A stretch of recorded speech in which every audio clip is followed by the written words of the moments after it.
Waouh! Ah, la verdure, beaucoup de verdure. J'ai cru que t'étais dans les Pyrénées là. Voilà. C'est vrai que les paysages sont dingues. En tant que photographe vidéaste, tu t'éclates.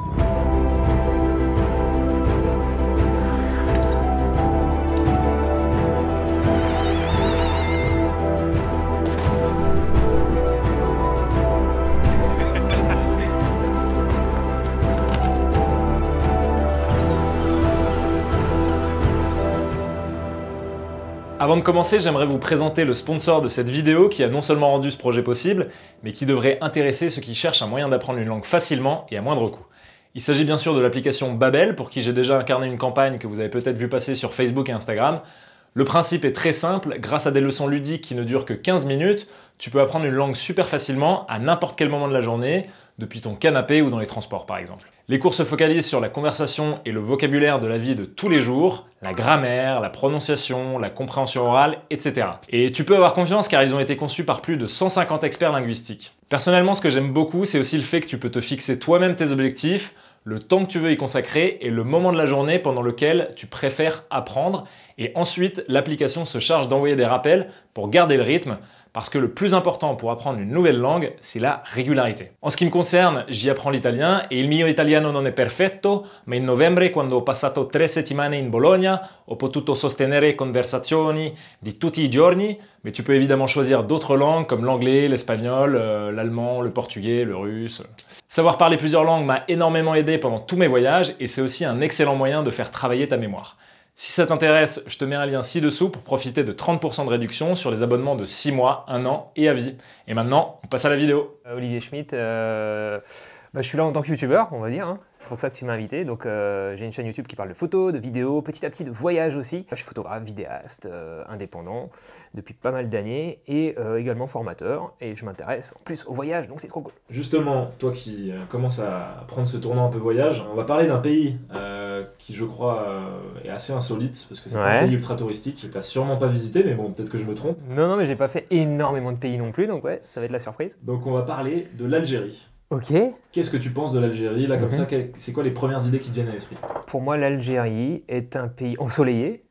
Déjà, on va passer sur les voilà, juste la météo, tu vois, d'accord? Ouais. Le cadre météorologique, ensoleillé, chaleureux. Je dirais personnellement déstabilisant pour moi par rapport à la découverte d'une culture sur laquelle j'ai des préjugés, c'est bien ta question. J'ai cette sensation que dans le Maghreb, les gens sont très rapidement proches les uns des autres.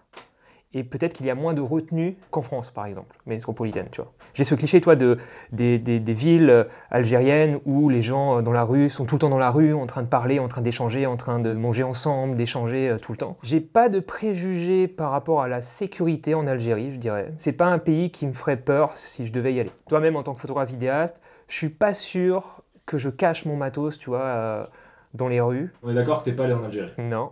Et est-ce qu'il y a une raison particulière pour ça? Je dirais que j'ai énormément voyagé avec mes parents et mes parents n'ont jamais été attirés par l'Afrique. Ensuite, j'ai plus été attiré par des pays comme les États-Unis, comme l'Australie, comme toi, les gros clichés, on va dire, des voyages en tant que Français que tu as envie de faire de façon un peu plus naturelle, je ne sais pas pourquoi. Et puis beaucoup l'Europe. Mais effectivement, j'ai pas une attirance spécifique pour les pays d'Afrique aujourd'hui. Peut-être qu'il n'y a pas quelque chose qui te repousse, quoi. Clairement, si on parle juste de l'Afrique en général, c'est peut-être le sentiment d'insécurité qui est le plus gros cliché que j'ai en moi. Qui peut te repousser. Qui peut me repousser. Ouais. Mais je vois pas mal de, toi par exemple, de vanlifers qui traversent l'Afrique, qui restent pendant des mois et qui n'ont pas de soucis. Et c'est vrai que je me dis, au final, pourquoi pas, quoi. Mais par exemple, tu me parlais des paysages. Comment t'imagines les paysages algériens? J'ai une méconnaissance totale des paysages algériens. Mais c'est quoi? Pour moi, c'est un désertique, sans doute aussi des abords de fleuves très, très verts aussi, peut-être des petites oasis à gauche, à droite. Même si toi, j'ai des notions de ce qu'il y a là-bas, je sais qu'il y a des endroits magnifiques, mais je ne suis pas aussi informé, tu vois, que sur d'autres destinations qui, de base, m'intéressent plus, ou qui sont peut-être plus représentés sur les réseaux sociaux, sur les chaînes YouTube, où en général on est dans, tu vois, on parle de la Nouvelle-Zélande, on parle beaucoup de l'Islande, on parle beaucoup de pays comme ça, parce que je suis dans le milieu de la photo aussi, de la vidéo, et que c'est des pays qui ressortent très très vite quand on parle de photos et d'images. Mais par contre, j'ai ce cliché, toi par exemple, dans les villes d'Europe, enfin du Sud, par exemple l'Italie, l'Espagne, et du coup potentiellement aussi l'Algérie, de villes assez sales. Ça c'est un cliché que j'ai. On verra si c'est un cliché ou pas. Ouais, on verra si c'est un cliché ou pas. Après, pour avoir vécu à Paris pendant 5 ans, il y a des endroits où c'est très sale aussi, tu vois. Bien sûr. Mais c'est peut-être un des clichés que je pourrais avoir pour les villes algériennes. C'est fou, j'assume. Voilà, les clichés, hein, c'est comme ça, on en a tous. Et en termes de culture, quel genre de monument t'imagines voir Des mosquées, j'imagine. Sans doute aussi, j'en ai aucune idée, des églises, je sais pas. On parle religion directe, mais sans doute de très beaux musées en rapport avec leur culture. Enfin, c'est ce que j'aimerais trouver là-bas, tu vois, apprendre à connaître mieux la culture, les origines, l'histoire du pays. En termes d'architecture, je suis assez sensible à l'architecture orientale. Donc je pense que en tant que photographe, je serais assez épanoui, je pense. Et est-ce qu'on a le droit d'emmener un drone là-bas en Algérie? C'est compliqué, je crois. Hein. C'est compliqué. Bon, c'est pas grave. Un petit peu de frustration du coup, sans doute, si j'y vais. C'est compliqué. Mais ouais, en termes de culture, non, je pense, comme dit, je pense qu'il y aura un cap à passer pour moi psychologiquement pour me sentir à l'aise. Je pense au jour où j'ai passé une journée à Tijuana, j'étais ultra déstabilisé. J'étais le seul blond aux yeux bleus dans la ville à Tijuana, avec un peu de matos, etc. Il y avait une forte pauvreté là-bas, visible vraiment tout de suite après la frontière. Et j'avais quand même pas forcément un sentiment d'insécurité, mais de ne pas être à ma place. Je ne pense pas du tout que ce soit aussi marqué en Algérie, mais toi, un soupçon de ce sentiment-là risque quand même d'apparaître en moi, juste par méconnaissance en fait, des gens, des habitudes, des interactions, de la façon dont ça se passe en fait. Et c'est souvent ça, je pense, qui crée un cliché et qui fait peur. C'est juste de ne pas connaître, de ne pas savoir. La plus grosse erreur qu'on pourrait faire et que je pourrais faire, c'est d'essayer de rester dans une bulle de touristes et de ne pas aller à la rencontre des locaux. Justement, en parlant de rencontres, comment tu penses être accueilli en tant que Français en Algérie? À mon avis, plutôt bien. Je ne sais pas s'il y a un racisme anti-français là-bas, j'en ai pas entendu parler, donc j'ai pas ce cliché-là en tête, donc je m'attends plutôt à être bien accueilli. Ok. Et ben écoute, ce que je te propose, c'est qu'on regarde une petite vidéo justement que j'ai faite là-bas. C'est bon, t'es prêt? Ouais. C'est parti. Jusqu'à là, je me suis pas trop trompé. Du sable, on est bien. Des belles lumières de fin de journée, c'est aussi dans mes clichés, tiens. Ah, la verdure, beaucoup de verdure, ok. J'ai cru que t'étais dans les Pyrénées, là.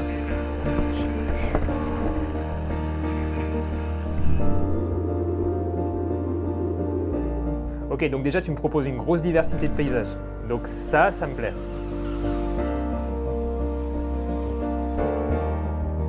Ok, là je suis aux États-Unis, donc toi je suis sur mes repères.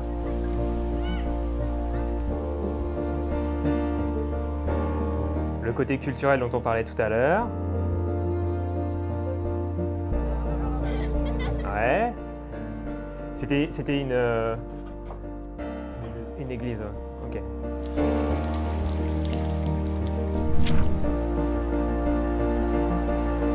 Ah oui, les bibliothèques, tu dois avoir de magnifiques bibliothèques là-bas.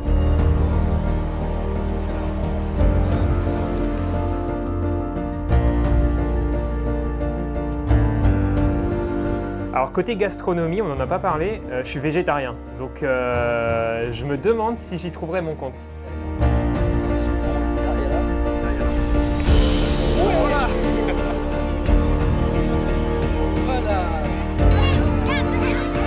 Ah, effectivement, là ça a pas l'air dangereux.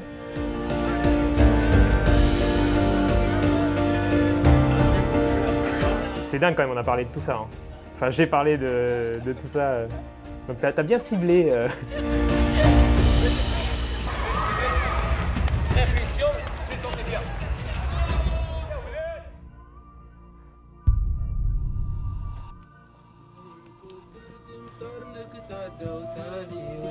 Ça, ce serait un gros kiff, passer une nuit dehors, au bord d'un feu, comme ça.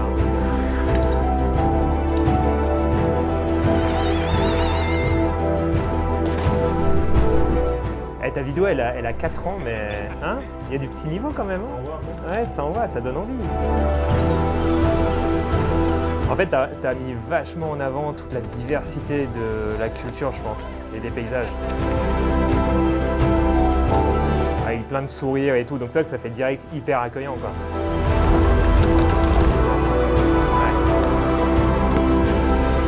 Et c'est vrai que les paysages sont dingues. Les paysages sont dingues, à mon avis, enfin, en tant que photographe vidéaste, tu t'éclates.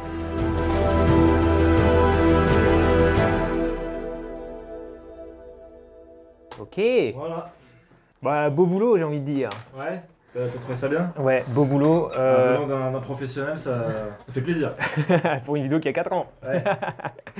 Non, franchement, ça me conforte dans les côtés positifs de mes clichés. Est-ce qu'il y a des trucs qui t'ont surpris en particulier?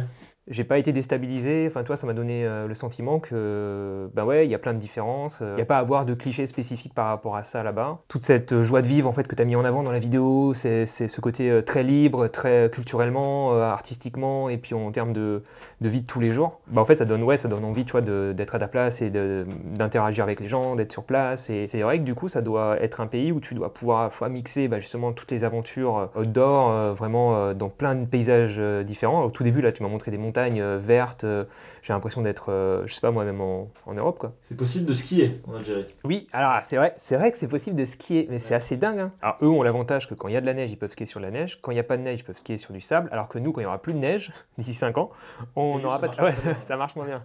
Les prairies, tu vois, avec les bousses de vache. Donc les paysages, ouais, ça t'a surpris de voir des montagnes? Ouais, c'est bien parce que tu vois, ça m'a permis de confirmer ce que j'avais un petit peu en tête, dont on parlait tout à l'heure, de me dire, oh, il doit y avoir quand même de magnifiques choses. Du coup, de le voir en image et de voir la diversité, tu vois, je t'ai dit, moi j'ai pu faire des parallèles avec des paysages que j'ai en tête, que j'ai pu visiter, par exemple aux États-Unis, des déserts comme ça avec des grosses lignes droites, des choses que j'adore moi en tant que photographe. Est-ce qu'il y a d'autres choses qui t'ont surpris ou que tu t'attendais pas à voir? Tout ce dont je vais parler, en fait, je l'ai retrouvé dans la vidéo. Toi, les côtés positifs ont été confirmés et appuyés un par un limite dans ta vidéo, en fait, chapitre par chapitre, quoi. En fait, ton format, du coup, il marche trop bien. Et bien réfléchi, quoi. Et alors, dernière question.